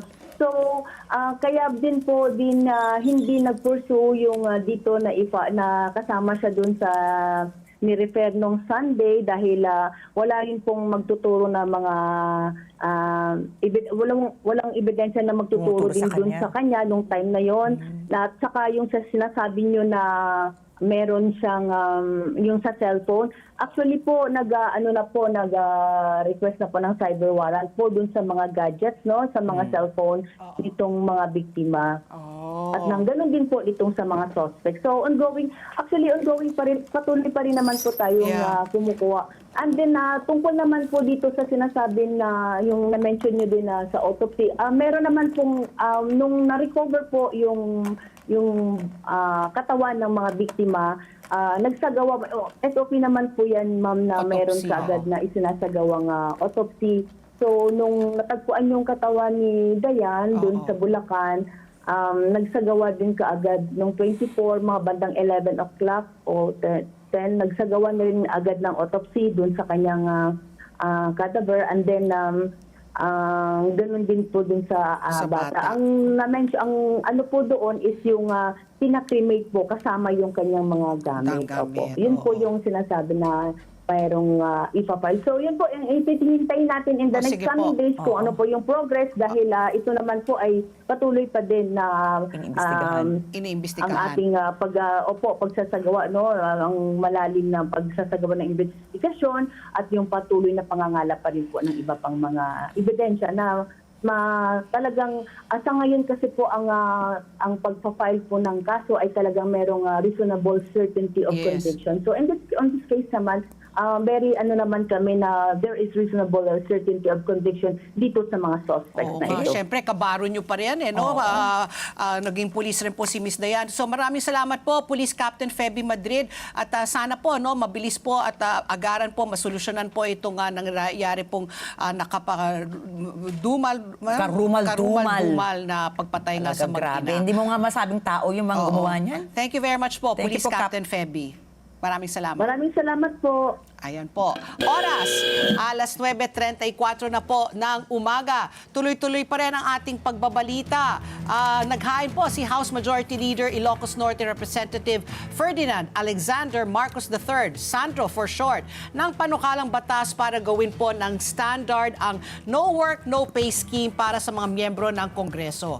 Sa plenary session, ipinasa ng Committee on Rules sa Committee on Appropriations ang House Bill number 7432 o ang panukalang No Work, No Pay for Members of Congress Act. Sa ilalim po ng panukala, ang mga senador at mga kongresista ay babayaran lamang para sa mga araw na sila ay pumasok at tumupad ng opisyal na tungkuling lehislatibo. Kabilang dito ang pagdalo sa mga plenary session, pakikibahagi sa mga committee hearing at pagsama sa mga opisyal na aktibidad. Nakasaad sa panukalang batas na alisin ang sweldo para sa mga araw na hindi pinasok ng mambabatas ng walang balidong dahilan. Inilatag din sa panukala ang mga dahilang tatanggapin na balido. Ito po ang sakit na may patunay ng isang lisensyadong doktor, opisyal na tungkulin na may otorisasyon ng liderato ng kapulungan, opisyal na biyahe o misyon na may otorisasyon at aprobadong leave of absence. Binigyan din ni Congressman Marcos na general labor standard sa mga manggagawa sa buong bansa ang prinsipyong no work, no pay. Binabayaran naman anya ang mga miyembro ng Kongreso kahit pa hindi pumapasok ang mga ito o hindi nakikibahagi sa mga gawain. At ang oras, alas 9:35 na po ng umaga. Sa aming pagbabalik, makakausap po natin si Quetzal Sharir. Siya po isang licensed trauma specialist sa pagbabalik po ng ASPN. Ano sa palagay nyo? Ang sigaw ng Pinoy Nation. Information and education. Oras, alas 9:38 na po ng umaga at kasama na po natin sa studio, Miss Quetzal Sharir. French ang kanyang apelido. You're married to a French? Yes, I am. Ayan. Quetzal. I asked her, where did you get your name, Quetzal? It's a bird. Yeah, it's a colorful bird. It's a colorful bird. Saan siya nakikita? Hindi pa ako nakarinig ng quetzal na bird. Quetzal. It is in Europe. In Europe. okay. Oo. So we learned something new. So Yes. magandang umaga, Quetzal. Magandang umaga po sa inyong dalawa. Ayan, naimbitahan natin si Quetzal kasi gusto natin, siya isang trauma specialist, therapist, di ba? So, ikaw ay nakikipag-usap sa mga tao na nakaranas ng trauma. Yes. So, maybe we can start off by defining what is trauma? How do we know if it's a traumatic experience or it's just a sad experience, an unfortunate experience? How do you define trauma? Well, when I talk to people about trauma, actually, I talk to them that trauma is something that is stressing your nervous system, that you aren't able to process it or address it. So, in the fact of life, all of us are traumatized. Oh, okay. So, even every single thing of our life, it's called trauma. Oo. But we weren't able, we are unconscious to know about it. So, lahat tayo dumaan sa trauma. All of us are traumatized. Are traumatized. Yeah. Pero may... But we are unconscious about it. Oh, okay. So baka it's better left unconscious. What you don't know won't hurt you. What you don't know won't hurt you. No. Okay, yeah, sige, go ahead. Oo. Exactly. But yeah, that's the fact. Because people tend to teach us that we have to be strong in order to avoid those distressing things. But it's not supposed to be like that. Because we need to address and we need to know the things that make us traumatized for us to be able to process and function well in our life. Because if we are not able to process things, our nervous system will adopt into a flight, fight, freeze response, which is very, very sad because it will affect in your mental flight, fight, freeze response. It's very important for that one because it will affect in your mental health, in your physical health, and your everyday duties as a person. So we are human. So we have a roller coaster of emotions. So yung, okay, so sabi mo nga, lahat tayo dumaan sa trauma, no? Pero marami sa atin unconscious. So yung mga naalala natin, the traumas that we are conscious of, how do we address that? What do we do? Those are the trauma that our brain remembers. Yes, But the thing is, sometimes our brain lies. Our brain lies. But the body remember. Okay. Manifestations. So there are manifestations in the body? Yes. For example, this is like when you talk about trauma, there is war or something like in your news a while ago with the kids and all. So those are acute, we call it acute trauma. So acute trauma is something like just one time, but it's not frequent. So human are carrying an invisible backpack. So those are just one time. But our daily lifestyle, there is trauma into it. Like, don't do it. For example, you are in here and I am not allowed to speak something or something, whatever it is. And then your brain says, don't do it because it's not right. And that is already trauma. It gives you social anxiety. So the small experiences, naiipon siya. Yeah, and it went in your invisible backpack. In our invisible backpack, as a human, we have invisible backpack. Some are carrying stones, but they are unconscious about it. Okay.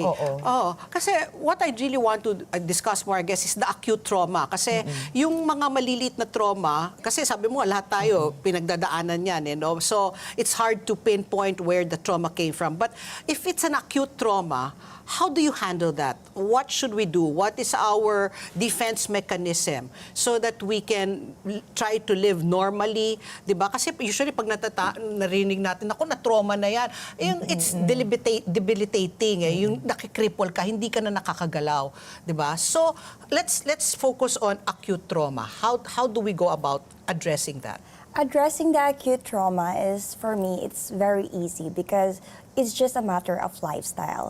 So you need to process and adopt and understand the situation. Okay. That it is.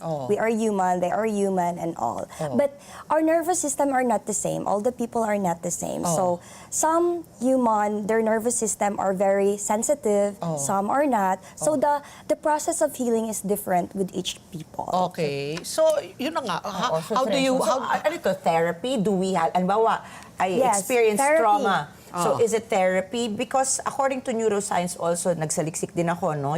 According to neuroscience, the trauma is not just stored in the brain or in the mind, but it's remembered by the body. Yeah. So anong klaseng therapy yung kailangan kong pagdaanan? Because a lot of survivors also said na tapos na, pinagdaanan ko na. But then, eventually, it will catch up to them. So what kind of therapy do we actually need if we're addressing acute trauma? Root cause trauma therapy, where we go beyond deeper, addressing the root of each trauma that a person had. Which is what? Can you explain Root further? cause trauma therapy. That we go deeper in your unconscious mind.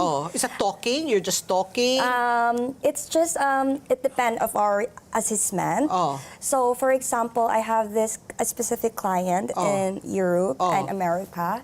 So we do our healing in Scandinavia.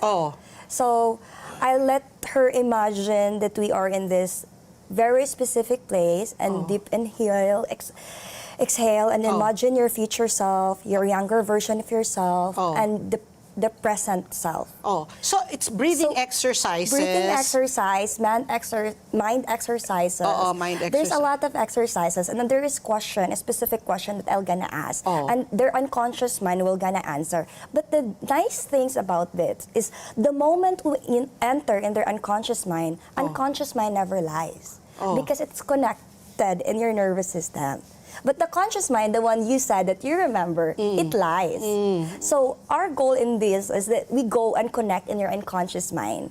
So this is based on neuroscience? Yes. Oo. Hindi, Meron And na it's ba a ganyan fact sa of life. Pilipinas? Meron, parang wala pa ako nakita ganyan sa Pilipinas. Parang more on psychiatrists tayo. We work with psychiatrists, psychologists, and therapists. So psychiatrists, psychologists, and therapists are working together. Together. So here, let's put it in the Philippine scenario. Marami dito may trauma dahil nga sa mga bagyo, lindol, 'di ba? Yung mga ganon. So, syempre, for example, ako, victim ako kunyari ng lindol. So, pag nagkaroon ng konting yanig, natatakot na ako, 'di ba? Yung mga ganon, is it something, how do we get over it? Aside from seeing is just breathing on our own, what should we do? If we cannot afford to see a trauma specialist, what can we do if we experience kunyari the trauma is recurring? Yun na nga, dahil nga sa bagyo, ayaw mo nang natatakot ka, or pag may lindol, natatakot ka. How do you get over that? Nagiging phobia ba yan if it is not addressed? Yes, that's what I said a while ago. It become a phobia if it is not well addressed. So the only thing that you can do about it is you need to address it. You need to feel it. You need to accept it until your nervous system has able to adopt the situation. Kasi nanonormalize na ng nervous system mo yun eh. If nanonormalize na ng nervous system mo, na na-address mo yung situation na yun, you will never be scared with the lindol again. So that's the thing. Okay. So, siguro balik tayo dito, no? So, ano yung halimbawa, I think what Patty and I are trying to get to is like, paano tayo magkakaroon ng safe space for a therapy? How do you create a safe therapeutic space para naman sa mga trauma survivors? Inside, if you ask me, it will be inside you. Your safe place is inside you. It's inside your body.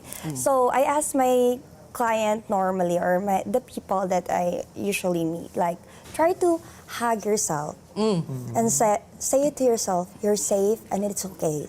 This is world, they are human. And everything will be fine. In French, we call it c'est la vie.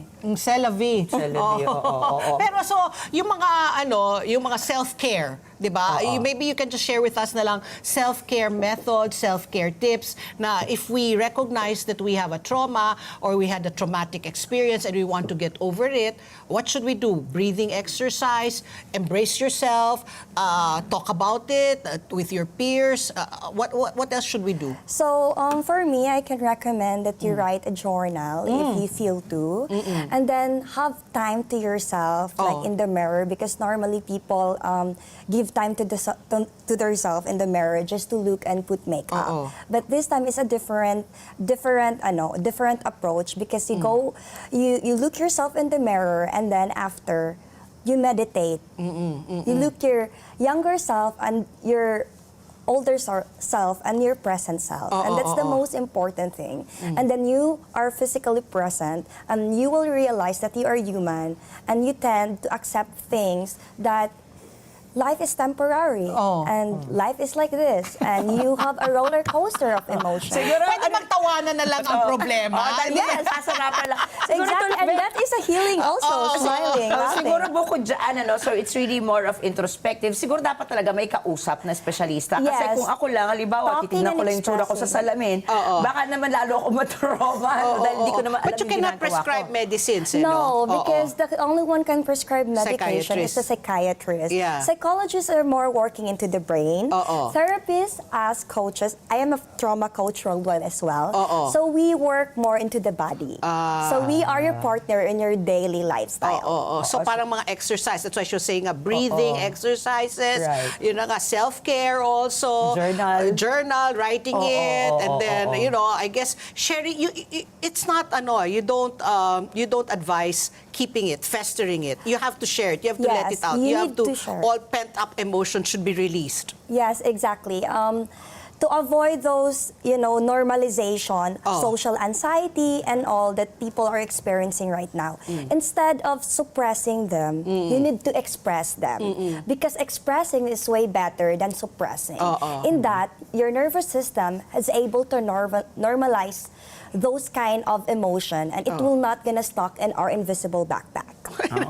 Ako si Dora, may backpack ako. Ako siguro, Siguro isa lang, what can you say? Dahil narinig mo nga yung balita natin kanina sa Molanido, no, na pagpatay, do you think the father, kaya sinasabihan siya na wala man lang daw emotion, di ba, Patty? Oo. Kasi pwede ba Kanya-kanyang na-trauma coping ba siya? mechanism oo. Pwede ba siya na-trauma? Is it like a traumatic response also? Yes, yeah. Obviously, when I hear it a while ago and when I saw everything, obviously the father has been carrying a tons of traumatic imprints. Okay. Okay, sige. Thank you very much, Miss Quetzal Charrier, kasi French nga eh. Thank you very much, Quetzal. And I hope nga, lahat tayo po, sabi nga niya, unconsciously, we all have traumas. So, just do the mga self-care, write a journal, embrace yourself, di ba? Mag-embrace na lang tayo. Pwede ba mag-embrace na lang kami ni Patty tuwing umaga? Okay, thank you very much. At ang oras, alas 9:50 na po ng umaga at magbabalik pa po ang ASPN. Ano sa palagay nyo? Ang sigaw ng Pinoy Nation. Information and education. Oras! Alas 9:53 na po ng umaga. Mag-showbiz pasilip naman tayo para sa Wasakan Wednesday. Asia Rose Simpson ng Quezon City itinanghal na Miss World Philippines 2026. Pamangkin po ni Margie Moran muling sisubok ng corona sa Miss Universe.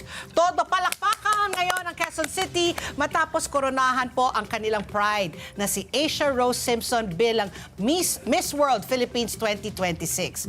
Namukod-tangi si Asia Rose hindi lamang sa ganda, kundi pati sa talino, kumpiyansa at malasakit sa kapwa. Ang ganda ng pangalan niya, no? Asia Rose. Diba? O, diba? Ipinamalas ng bagong Miss World Philippines ang kanyang advokasya at matibay na paninindigan sa mga isyong panlipunan.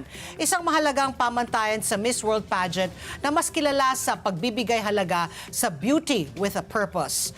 Bilang kinatawan ng bansa, si Asia Rose Simpson ang inaasahang magdadala ng bandila ng Pilipinas sa International Miss World stage sa 2026. Samantala, balik eksena rin sa pageant scene ang pamangkin ni Miss Universe 1973 Margie Moran na si Isabella Bella Rojas Ismael bilang kinatawan ng Taguig City na unang sumabak bilang kandidata ng Parañaque City sa Miss Universe Philippines noong 2020 at tinanghal bilang first runner-up.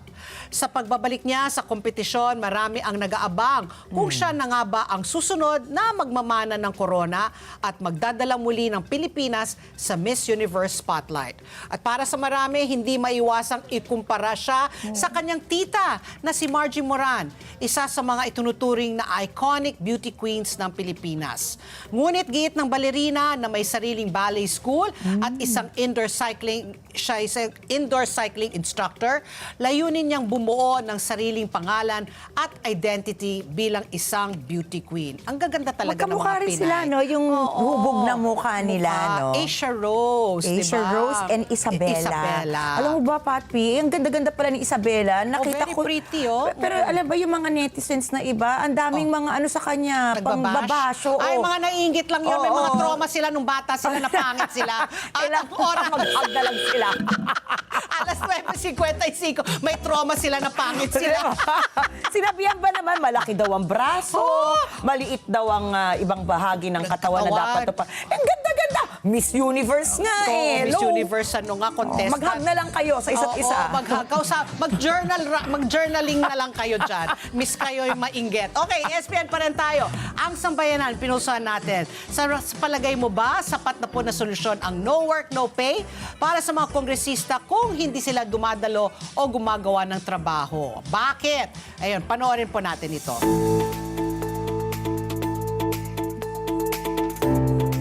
Mas okay po yung no work, no pay. Para di po sayang yung mga binabayad ng mga taong bayan. Pabor kami sa no work, no pay na sa ano yan, sa mga senador na yan. Kasi lalaki na ng mga sahod ng mga yan eh. Dapat lang sa kanila yun kasi ano yun, dapat pantay-pantay lahat ng mga empleyado. Kasi empleyado rin naman sila eh. Mas okay po yung no work, no pay kasi po para po hindi sayang yung mga binabayad ng tao sa mga nagtatrabaho sa gobyerno. Ayan po. Okay, so lahat tayo in agreement na dapat no work, no pay talaga. Oo, di ba? Kung tayo nga, walang sweldo kapag Kaya walang nga pasok. Oo. Okay, At syempre, dito sa ESPN, mahalaga ang inyong palagay. Mahalagang bahagi yan ang paghahanap natin sa katotohanan. Kaya sa bawat isyong napapanahon, parte po kayo ng diskusyon. At tandaan, ang buhay ay hindi patagalan, kundi pasarapan. Kaya sulitin ninyo, tawanan ninyo mga problema, mag-food trip kayo, gumala at gumawa ng mga masasayang alaala. Kaya tumutok kayo bukas dito ulit sa Ano sa Palagay Nyo? Susunod ako, Kada Umaga Girls! At mamaya 9:30 ng gabi, Mata ng Agla International, dito lamang sa Let's 25 at mag-hug tayo, papi! Na-trauma ka ba?